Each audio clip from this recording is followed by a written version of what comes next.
పచ్చని అడవిలో పక్షుల గళం ముద్దుగా మోగుతూ ఓ చిన్న పాఠశాల కనిపించేది.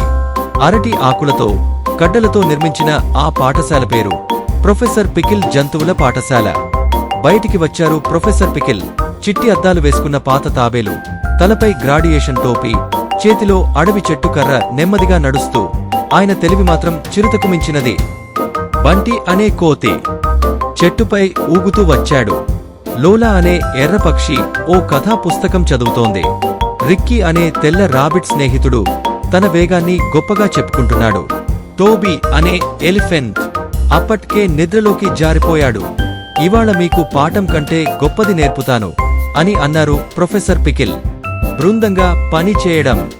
అడవి వస్తువులతో కలిసి ఒక ట్రీ హౌస్ నిర్మించండి. అందరూ పరుగు పరుగున పనిలో పడ్డారు. బంటి తాడు తోలుతూ చిక్కులు పెట్టాడు. రిక్కీ ఒక్కడే అన్నీ చేయాలన్నాడు. లోలా శాంతిగా ముడులు కట్టింది. టోబీ మాత్రం చెట్టు క్రింద నిద్రపోయాడు. మధ్యాహ్నానికి ట్రీ హౌస్ ఓ తలకిందుల గుట్టలా తయారైంది. తాడులు కలుసుకొని కట్టెలు ఎక్కడికక్కడ పడిపోయాయి. అందరూ నిరాశగా కనిపించారు. ప్రొఫెసర్ పికిల్ మెల్లగా అడిగారు, ఏమైంది సమస్య? విద్యార్థులందరూ తల వంచారు. ఎవరూ వినలేదు, సహకరించలేదు, కలిసి పని చేయలేదు.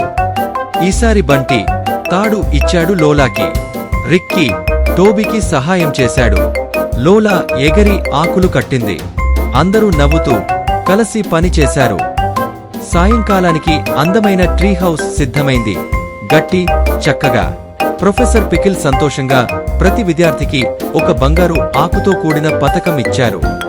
ప్రొఫెసర్ పికిల్ స్వరంలో ఓ సందేశం వినిపించింది. ఒక్కడిగా చురుకుగా ఉండొచ్చు, కానీ కలిసి ఉంటే అద్భుతాలు సాధించొచ్చు. ఆ రోజు నుండి అడవి జంతువులు బృంద పనిని ఎప్పటికీ మర్చిపోలేదు.